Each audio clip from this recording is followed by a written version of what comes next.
Hello दोस्तों, नमस्कार। आपके अपने यूट्यूब चैनल पर आपका स्वागत है। इस वीडियो में हम बात करेंगे कई सारी इम्पोर्टेंट कंपनियों के बारे में, खबरों के बारे में, जिनकी वजह से उन कंपनियों में काफ़ी एक्शन देखने को मिला। एक कंपनी में स्प्लिट की खबर है, तो उसमें भी काफ़ी हलचल देखने को मिली। तो वीडियो शुरू करने से पहले कहना चाहूँगा, अगर किसी ने चैनल पर फर्स्ट टाइम विजिट किया है तो चैनल को सब्सक्राइब कर लें और बेल आइकन को ज़रूर दबा लें।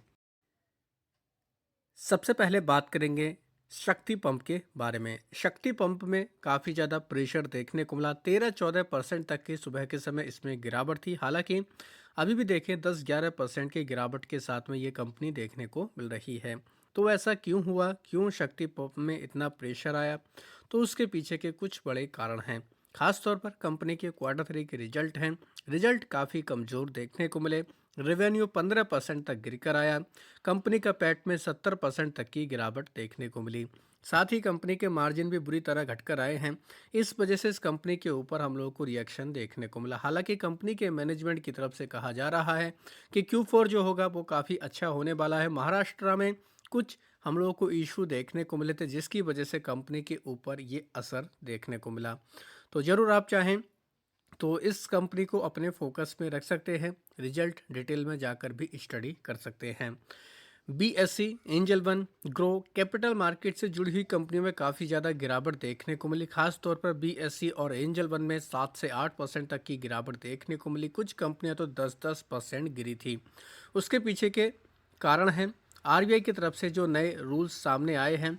ये रूल्स क्या है दोस्तों? ये जो ब्रोकरेज हाउसेस, जो कंपनियां देखने को मिलती, जो ब्रोकर देखने को मिलते हैं, इनको जो बैंकों की तरफ से जो लोन मिलता है, जो हम लोग को चीज़ें देखने को मिलती हैं, उन नियमों को सख्त कर दिया गया है। मार्जिन और जो लिवरेज का मामला देखने को मिल रहा है, उसको भी काफ़ी सख्त कर दिया गया है। यानी कि अब इन लोगों को फंडिंग का इशू देखने को मिलेगा। और इस वजह से दोस्तों बाज़ार में कहा जा रहा है कि FNO के वॉल्यूम काफ़ी ज़्यादा घट सकते हैं। तो ये नियम, कड़े नियम होने की वजह से इन कंपनियों में काफ़ी दबाव रहा। HDFC सिक्योरिटी की तरफ से तो कहा जा रहा है कि ये जो हम लोग को RBI फंडिंग का जो मामला देखने को मिला, इसकी वजह से FNO वॉल्यूम 15 से 20% तक घट सकते हैं। इसमें गिरावट हो सकती है। तो दोस्तों ये भी कहीं ना कहीं काफ़ी इम्पोर्टेंट हम लोग को खबर देखने को मिली। इसकी वजह से पूरा कैपिटल मार्केट वाली जो कंपनियां, सभी में काफ़ी दबाव देखने को मिला। BSE और एंजल वन में काफ़ी ज़्यादा प्रेशर देखने को मिला है। तो ज़रूर आप चाहें तो इन खबरों को भी डिटेल में जाकर पढ़ सकते हैं। आज़ाद इंजीनियरिंग की बात करेंगे। इसके रिजल्ट आए, रिजल्ट काफ़ी अच्छे रहे और अच्छे रिजल्ट की वजह से इसमें भी 3-4% की तेज़ी देखने को मिले। साथ ही चॉइस इंस्टीट्यूशनल इक्विटीज़ की तरफ से इस कंपनी को लेकर रिपोर्ट भी जारी की गई है। तो रिपोर्ट में काफ़ी अच्छी बातें कही गई हैं। चाहें तो आप इस रिपोर्ट को भी पढ़ सकते हैं। आज़ाद इंजीनियरिंग को लेकर काफ़ी बड़ा डेवलपमेंट ये देखने को मिला है। ओला इलेक्ट्रिक में रिजल्ट आने के बाद हमेशा की तरह इस बार भी गिरावट देखने को मिली, क्योंकि लगातार इस कंपनी के रिजल्ट खराब आ रहे हैं। कई सारे ब्रोकरेज हाउसेस की तरफ से रिपोर्ट आई है। 35% तक का डाउनसाइड इनकी तरफ से भी बताया जा रहा है। तो ओला इलेक्ट्रिक तो IPO के भाव से भी नीचे आ चुकी है। कंपनी लगातार गिरावट में है। तो अब फिर से रिजल्ट खराब आने की वजह से इसमें अभी और भी दिक्कतें देखने को मिल रही हैं। केफिन टेक्नोलॉजी की बात करेंगे।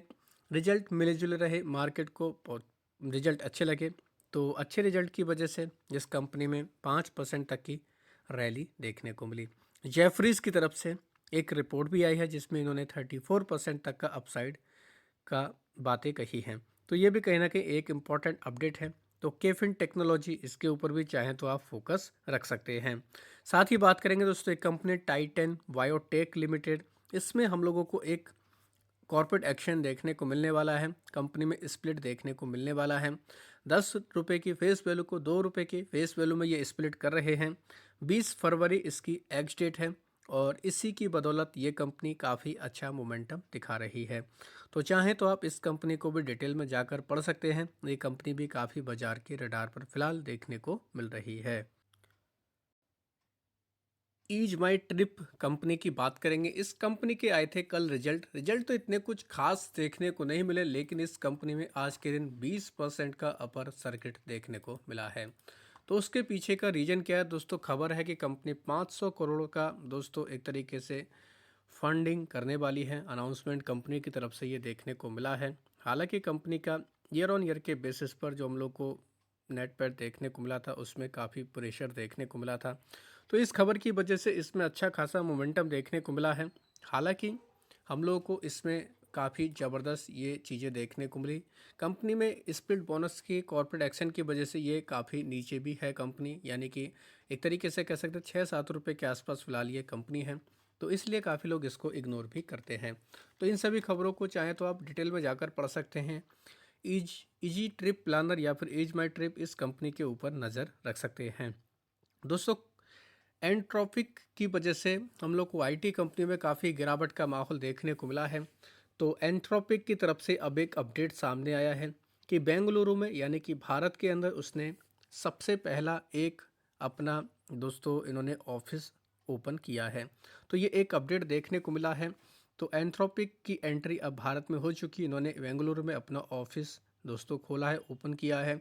तो ये कहीं ना कहीं एक इम्पॉर्टेंट अपडेट है, क्योंकि एंथ्रोपिक की वजह से ही हम लोग को आईटी कंपनी में सबसे ज़्यादा प्रेशर देखने को मिला था, क्योंकि इन्होंने एक ऐसा टूल बनाया है जो एक तरीके से हम लोगों को जो कोडिंग के सॉफ्टवेयर डेवलपर वाली कंपनियां देखने को मिलती है उनके ऊपर काफ़ी चिंता की बात है। तो इस वजह से कह सकते हैं ये अब एक काफ़ी बड़ा डेवलपमेंट है। तो आईटी कंपनियां हम लोगों को और कहीं ना कहीं अभी और भी ज़्यादा फोकस में देखने को मिल सकती हैं। इनके अलावा बात करेंगे सीई इन्फो सिस्टम के बारे में। इसके भी हम लोग को रिजल्ट देखने को मिले। रिजल्ट कमज़ोर आए हैं, कंपनी के शेयर के ऊपर इसका नेगेटिव इम्पैक्ट भी देखने को मिला। अगर रिजल्ट ओवरऑल देखें तो कंसोलिडेटेड रेवेन्यू लगभग 18% तक घटकर 93 करोड़ रहा, जो पहले 114 करोड़ था। टोटल इनकम भी 16% तक गिरकर आई है। एबिटा देखें, इसमें 35% तक की गिरावट है, 26 करोड़ के आसपास रहा, जो पहले 42 करोड़ के आसपास था। मार्जिन कंपनी के 36% से घटकर 28.6% के आसपास हो चुके हैं। तो ओवरऑल हर पैरामीटर के हिसाब से कमज़ोर रिजल्ट रहे और इसी वजह से इस कंपनी के ऊपर भी नेगेटिव इम्पैक्ट देखने को मिला। इनके अलावा आज के दिन बाजार में थोड़ी रिकवरी देखने को लिए निचले लेवल्स पे अच्छी खासी रिकवरी आई है।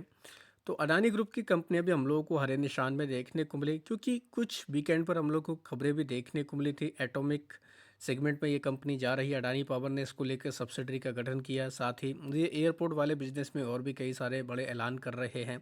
तो इस वजह से अडानी एंटरप्राइज हम लोग को फोकस में देखने को मिली। 2-2.5% ये कंपनी आज भागी है। अडानी ग्रीन में भी 4% तक की हम लोग को तेज़ी देखने को मिली। Adani power, Ambuja cement, Adani Total gas, Adani Wilmar, इन सभी कंपनियों में अच्छा खासा मोमेंटम देखने को मिला। हालांकि एनडीटीवी और एसीसी हमें लाल निशान में ये दोनों कंपनियां देखने को मिली। साथ ही सुजुलोन को लेकर हम लोग को कुछ खबरें देखने को मिल रही हैं। सुजुलोन के अंदर एफआईआईज की तरफ से हिस्सेदारी को बढ़ा दिया गया है। तो ये काफ़ी चौंकाने वाला डेटा है। एफआईआईज ने अगर देखा जाए तो सुजुलोन के अंदर हम लोग को सितंबर 2025 के क्वार्टर में 22.7% की हिस्सेदारी देखने को मिलती थी, जो दिसंबर 2025 के क्वार्टर में यानी कि Q3 के अंदर हम लोग को 23.73% की हिस्सेदारी हम लोगों को देखने को मिली है। तो एफआईएच की तरफ से स्विट्जरलैंड में दोस्तों कह सकते हैं अपनी हिस्सेदारी को बढ़ाया गया है, जो कहीं ना कहीं काफ़ी ज़्यादा इम्पोर्टेंट पॉइंट है। हालांकि पब्लिक की अगर बात करें तो पब्लिक के पास में हिस्सेदारी हम लोगों को दोस्तों फिलहाल 39% के आसपास तक देखने को मिल रही है। तो ये कहीं ना कहीं काफ़ी ज़्यादा इंपॉर्टेंट अपडेट है। एफआईएच की तरफ से इस कंपनी में हिस्सेदारी बढ़ाना कहीं ना कहीं एक इम्पॉर्टेंट पॉइंट है। तो चाहे आप इस आर्टिकल को डिटेल में जाकर भी पढ़ सकते हैं। तो दोस्तों ये थी कुछ इंपॉर्टेंट अपडेट खबरें जिनकी वजह से इन कंपनियों में काफ़ी असर भी देखने को मिला। वीडियो अगर आपको अच्छा लगा तो चैनल को सब्सक्राइब भी कर सकते हैं।